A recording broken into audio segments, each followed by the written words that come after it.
Hello, everyone, and welcome to the Hopes for School podcast, where we talk about amplifying student voice and ideas for educational transformation. My name is Jennifer Casa-Todd, your host. Unfortunately, Karen is not able to be with us, but we are so excited to have one of my favorite people in the world, Melisa Hayes, on the show. Welcome, Melissa. Thanks for having me.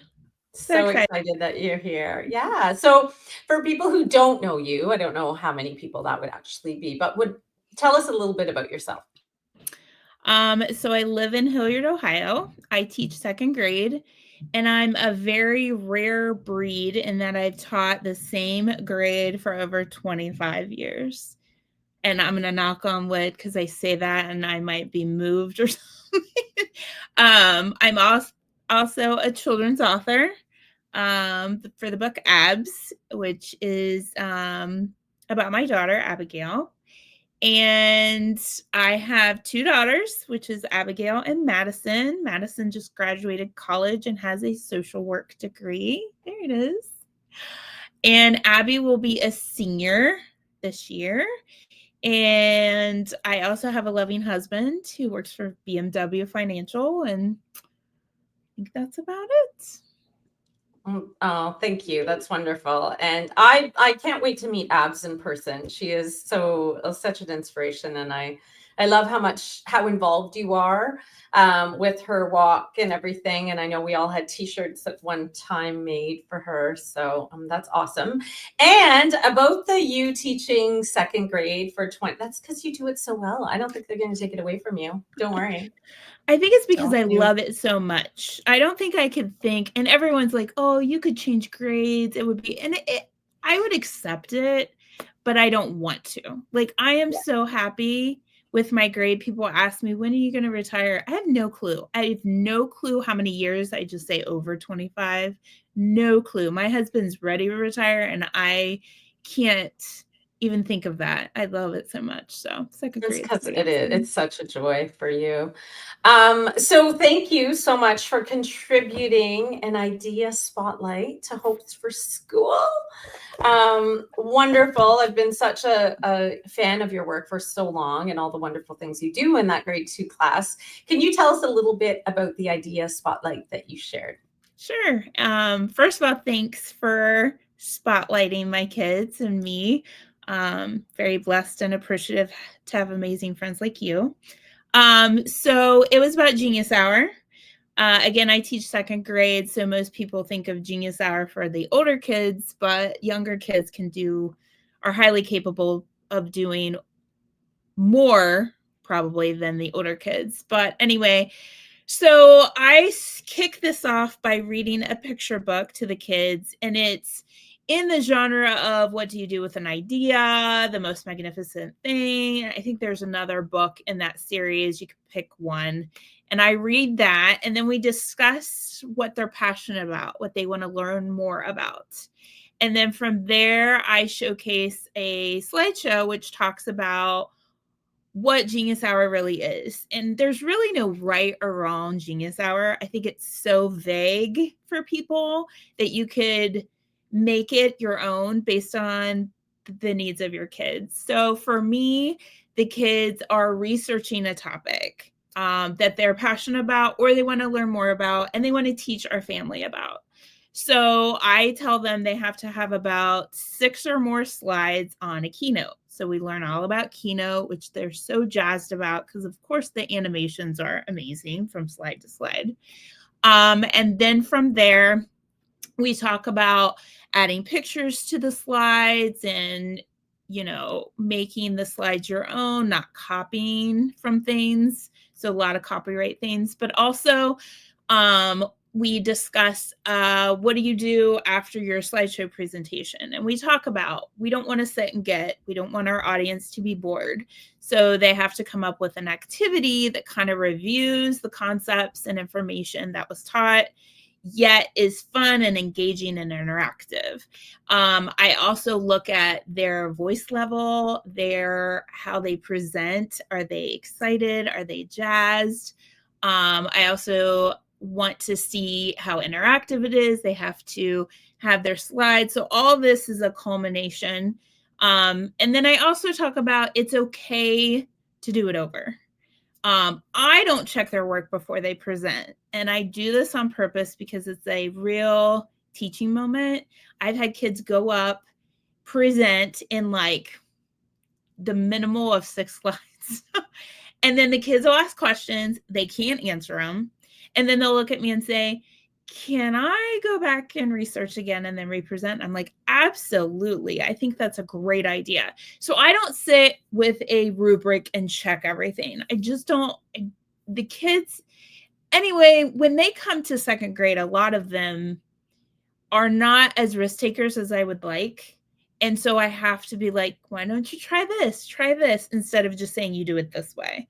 So it's great to see them so interactive. And things that we've had for Genius Hour are I've had kids do Taekwondo and the instructors come with them. They've broken boards. I've had kids do baking and we actually made a no-bake apple pie. I've had kids do cheerleading and they would bring, or no, gymnastics, sorry. Gymnastics, they would bring in a wedge mat, a regular mat, a trampoline. They would do stations based on the movements and exercises that they taught us. So it's really engaging. I know I had one group, this was probably, I would say 10 years ago, and they were my football boys. There was 4 of them. They taught us all this about the passing, the playbook, everything. So they had 4 stations. One, they created their own playbook and we learned plays. Another one, they had a cutout box that they used and it was passes. We had to get it in the target. One was how to hold the football and pass it. Another one, I mean, I forget the other one, but it was just so engaging. The kids lit up. And I'm not the center of attention because that's boring. They are teaching each other. It was just every year I'm just in awe of how much creativity and knowledge that they have that they're not really showcasing. So I love everything about that. And I love the fact, first of all, just a reminder to everyone listening and or watching, grade 2 friends. These are grade 2 students who do this. And I think that's what's amazing, that you see the potential that they have, the fact that they can pursue their own interests and passions. It's something they're never going to forget. I also, when you were talking about that group who said, could I redo it and come back? Like that's the idea of normalizing the importance of mistakes, and how important that is. I know Karen talks about mistakes. There's a whole chapter on mistakes, right? And how she wishes that she felt more comfortable making mistakes in her learning, and gives us some ideas for that. And certainly if we had a Genius Hour kind of project, even if it wasn't every year, if it was every other year, how magnificent would that be? I love that. And then think about all those skills that you talked about, like it's digital literacy skills with the keynotes, collaboration, because it sounds like they're in groups for this. They don't just do it on their own. They have a choice. They could be by themselves or they can be with a buddy, and the groups cannot exceed 4. Okay. So collaboration skills, if they're, deciding to work with someone, communication skills, because they're having to present to others, research skills, copy, like all of these skills embedded into this one awesome project. I love it. And so thank you for sharing that, because I really think, I don't know what it is, and maybe you have the answer to this, because I'm sure you've talked to other people about what you do, but why do you think some teachers are reticent or afraid to embark on something like Genius Hour? I think there's 2 cases. One case, and we see it more now, I think, than before, is that it could be the curriculum or the day, or they can't fit it and they're expected to do these things and they want to do it so bad, but they're worried about someone coming in and they're supposed to do. So for me, We got a brand new curriculum. Like, technically, people look at me and go, how in the world can you do this stuff? Because and I just tweak. And this is something I won't give up. So I would rather apologize later and do it now.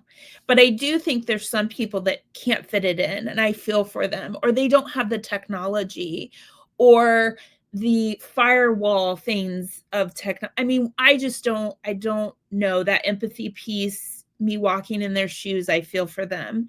And then on the flip side, I think some people are just not really worried to do it, but it's just another thing. And they think, well, that's another thing.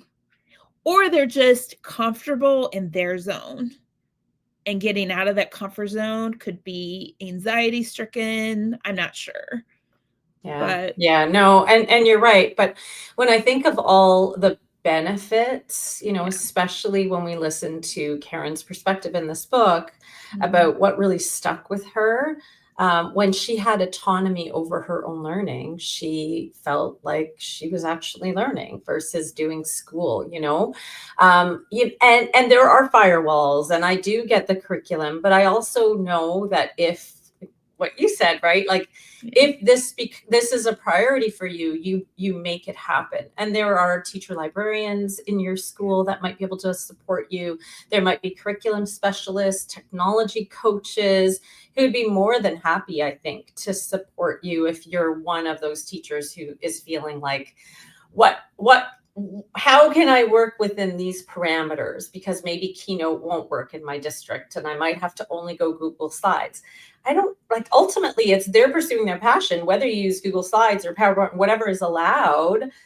I think you can work within those parameters. I think that the biggest crux is like feeling like you don't need to know it all before embarking in the journey. You can either seek help or, try it and see how it goes and then get some feedback from your kids, right? Um, one of the other spotlights around this idea they're called splice projects, and they're very similar, and they're grade 7 and 8. And I know I did design thinking projects. So it really is an idea that you could sort of pull and modify and or do like that, in any grade. So thank you for sharing Yeah. that. I think you brought up a good point, because when I present it, I always say Google Slides or Keynote, and they always choose the Keynote. But I really think it's anything. You could even just use Pic Collage, which is really K1 friendly. I mean, we use it a ton in second grade. But you bring up a good point, because a lot of Genius Hour correlates with the instruction that you're doing, like the government piece or the autobiographies, or one kid did baseball and looped in Babe Ruth in there. So there's a lot of things that correlate with it. So, yeah. That's amazing. So we often ask our guests, the next question is, can you share an example of school done right in your experience or context? And honestly, Melissa, every time I think of school done right, I think of your littles and the stuff that you do. I mean, zooming, is it still zooming? Yeah, zooming with every state. And having your kids guess where they are in the world. And I know I had the privilege of being a part of that, and reading the Bright book, my Aubrey Bright book to them. I think of school done right, and I think of you. So this might be a bit of a challenge for you. Can you think of an example of school done right that you've seen or experienced that you think, oh, if only we could bring that into every student's experience, that would be really awesome? I haven't been in a lot of classrooms, but a lot of the things I do, I got from people off of Twitter when it was, 10 years ago, when it was really hot and it was all based education. Now it's kind of a hot mess. I mean, it's still there, but it's just not the same. But a lot of that, the mystery Skype, I got through that. People did it, and I was like, "Oh, that looks great." And then it was like a drug. I kept doing it and doing it to see if we could get all 50 states. The classroom transformations, I saw one person do it, and I was like, "Oh my gosh, what a great idea. I want to do that in my class." The kids would just love that, and it would hook them right away to any instruction that we do, whatever we're studying. Some of the other things, just activities, it's all from Twitter. So there's not one particular, it's just multifaceted of these amazing people, including you, that I've met on Twitter that I'm like, wow. And then I'm still friends with, like I still message and talk to and still learn from. So it's not just one classroom, but some of the things I learned on Twitter, I love, and I still do a lot. And I love to take an idea and then just kind of tweak it to make it my own too. So piggyback off of them and tweak it. But I would say the teachers on Twitter are amazing and they've Yeah. only helped me grow. Yeah. So, and I mean, and that's such a great point, right? Being able to see examples of things that people do in their own classrooms and contexts. I know one of the things I actually feature in the book that I've personally tried because I loved it. Two things actually from Noah Daniel, who's an Ontario teacher, Mhm. her Friday photo, which I'm like, brilliant, right? Brilliant way for kids to learn how to imprint based on visual things, and her playlist idea, right? How you would get your kids to think of one song, their identity song, their nostalgic song, and then I can't remember their another song, a pick me up song, right? And it just, such a good point about using social media in order to not just look at political things, but to see what people are doing in their classroom, in their context. I'm finding Instagram to be a little bit like that too. I don't know who you follow on Instagram, but I remember seeing an example of, how it's like research says so important you greet your kids at the door, like, and how much that builds community. Well, this particular teacher, I can't remember who it was on Instagram. I'll have to try to find it for the show notes. But at their they would greet the kids at the beginning, but then their kids went through a rotation. So each student was responsible for greeting every kid every day. Do you do that? Okay. So I Well, obviously, tell me more. we have jobs. And I know Right. some people do lucky ducks and stuff. So we have jobs. So when they walk in first thing in the morning, I'm at the front door, greeting them, hugging them, however they want me to greet them. Yeah. And then they come in and it's kind of like soft starts. It's their time to do whatever they want. And then I have their favorite song. So I have a playlist playing during the Mm. morning time doing whatever. The bell rings, they automatically stand up, do the pledge and the school promise. And then from there, I have two greeters that go to the door and they all get greeted and they point to certain ones. So there's like the oh, what's it called where it's a dance. I can't remember what it's called. But they do like a fist bump, they do a hug, they do a smile, and then they do a dab. So I incorporate some of those dances or those things that they love into their gestures or greeting. So my kids do that too. And they also, I have two that do it's kind of like a kindness crew. So if you see someone who's sad and upset, they cheer them up. And they also write cards to kids who are absent that day. So they know that they were missed if they didn't come that day. But we do greeters too. It's two per week, so it changes each week, but they greet everyone and I do too. So I love that. So fun. this particular one, it was older kids, and they just rotated through. Every single person was standing at the door instead of the teacher greeting. It was the student greeting first. But all those things you talk about, see, that's what I'm telling you. School done right. We just have to follow you, and we'll be able to see it. I love it. I just Um, so much from everybody else. Well, but that's the greatest thing about social media, right? Like you can take those really good ideas, things that, are good for kids and be able to incorporate those, and you wouldn't have been able to learn about them if it wasn't because if you're only looking at your own environment, your own classroom, sometimes you're not getting those really cool ideas and experiences. Sometimes you feel maybe like that lone wolf in your That school, right? yeah, Yeah, yeah, and I absolutely. know that's why you and I bonded, right, over cool educational ideas, things that are great for kids that kids things that amplify student voices. So if I were to ask you, Melissa, what are your own hopes for school? What would you answer? It's like a loaded question.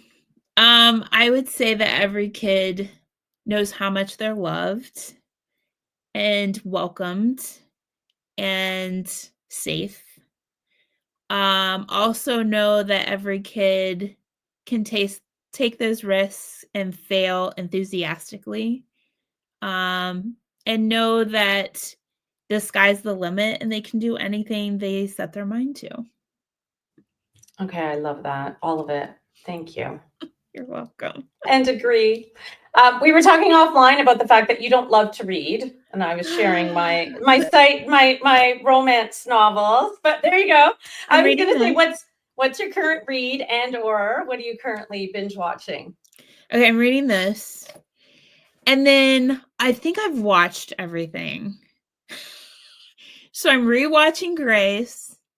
And then I just finished this is so the Vampire Diaries. One of my friends I teach with was like, "You really need to watch that." And I'm like, "Really?" So I kind of got it, and then there was some really Guilty pleasure. Love yes, it. some, actors there that were easy on the eyes, so it's very, very easy to watch. So, yeah. Very fun.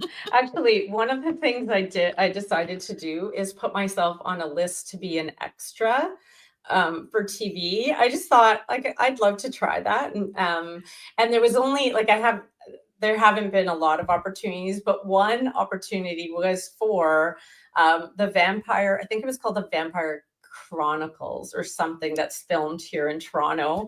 And they just needed people for like a bar scene. And they were like, if you have any tattoos or you feel like you would be great in like a bar, seedy bar scene, then, this is, you want to be there. I was like, oh, God, not me. Did you But go? I just thought it was, no, I wasn't available. Otherwise, I would have tried. I would have like put a leather jacket on and I don't know, You tried could it. have got an Fake, artificial, like a fake fake tattoo. tattoo. Yeah, I could have, but I didn't. I didn't. Oh, that's funny. Anyway, okay, so Vampire Diaries and Grace. I like it. I like it.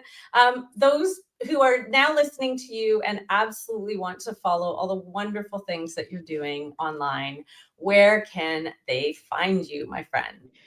Well, I have an Instagram account, but I can't remember what it is because I'm never on it. I had a TikTok, but I had to delete it because my data or the room in my phone was going away. So I had to delete some things. So X, Twitter, whatever you want to call it, it is at Mrs. capital M Hayes, capital H fam, lowercase f. On Twitter. That's where you can find me. Amazing. Thank you so much, Melissa. I so appreciate you taking the time to chat with us. Karen and I both appreciate your contribution to our book. Certainly, it's the Educator Spotlight like yours that make this book so unique and so special and so wonderful. So thank you. Thank you for your time. Thank you all for either watching or listening. Until next time. Bye.